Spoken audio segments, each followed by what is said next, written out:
गुरुर्वाक्यम ब्रह्म वाक्यम।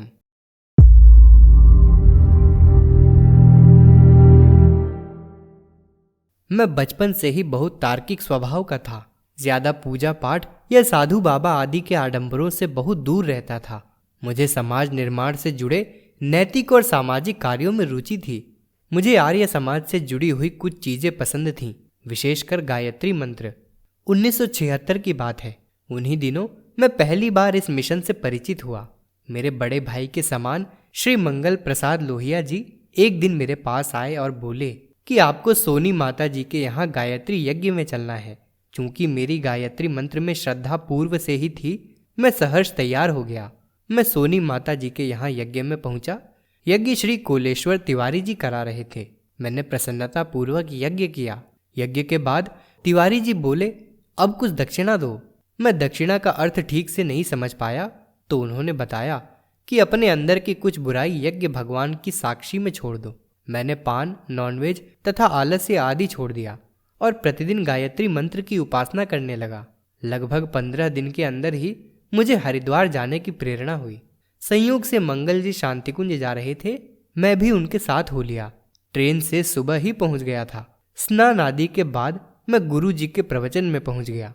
मुझे शांतिकुंज के वातावरण से लगा मैं स्वर्ग में पहुंच गया हूँ। उसके बाद जब गुरुदेव का प्रवचन सुना तो लगा मैं बहुत सौभाग्यशाली हूँ जो ऐसे भगवान स्वरूप गुरु के दर्शन हुए। प्रवचन समाप्त होने के बाद मंगल जी ने मंच के पीछे मुझे गुरुदेव से मिलाया और मेरा परिचय दिया। गुरुदेव ने कुशल क्षेम पूछा। उनके सरल व्यक्तित्व से मैं बहुत प्रभावित हुआ। वे ऐसे बात कर रहे थे जिसे मुझे बहुत पहले से जानते हूँ। उनका अपनापन देखकर मेरे हृदय में उनके प्रति अटूट श्रद्धा हो गई। उसके पश्चात मैं गुरुदेव से उनके कमरे में मिला। गुरुदेव ने मुझे अपने पास बिठाया, घर परिवार का हाल पूछा। मैं असमंजस में पड़ गया कि क्या उत्तर दूं। मुझे निरुत्तर देख वे बोले, तुम हमारा काम करो, हम तुम्हारा काम करेंगे। तुम्हारी दुकानदारी, बीमारी, परेशानी सबकी जिम्मेदारी मेरी है। बस तुम मन लगाकर कार्य करना। इतना बड़ा आश्वासन पाकर मैं कृतार्थ हो गया। उस समय तो 2-3 दिन वहां रहकर मैं घर वापस आ गया, लेकिन शांतिकुंज का आकर्षण बराबर अनुभव होता रहा। मैंने उस समय 3 शिविर 1-1 महीने के कर डाले। इस तरह से मैं किसी न किसी रूप में शांतिकुंज हमेशा महीने दूसरे महीने पहुंच ही जाता।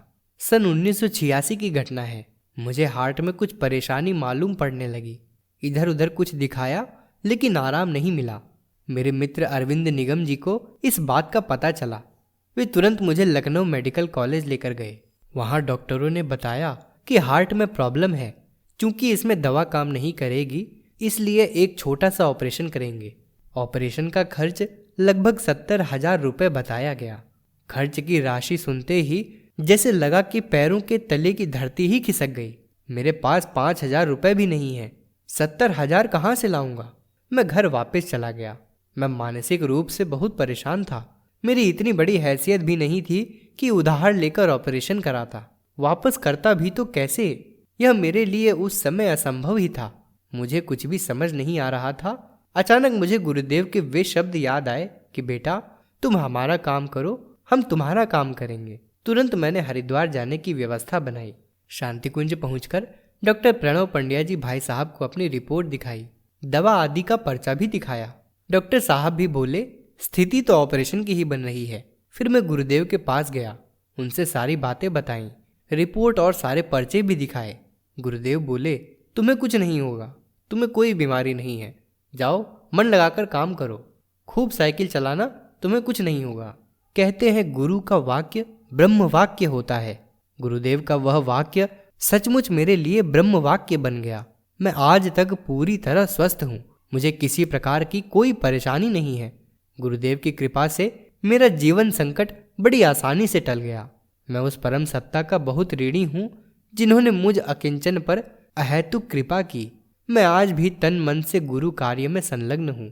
प्रस्तुति बिजलेश्वरी प्रसाद कसेरा, चौक बाजार, बलरामपुर, उत्तर प्रदेश। अगर आपको हमारी यह वीडियो पसंद आई हो तो इसको लाइक करें, कमेंट और शेयर ज़रूर करें। साथ ही हमारे YouTube चैनल ऋषि चिंतन को सब्सक्राइब कर बेल आइकन भी दबाएं ताकि आपको आने वाले वीडियोस की नोटिफिकेशंस मिलती रहें। धन्यवाद।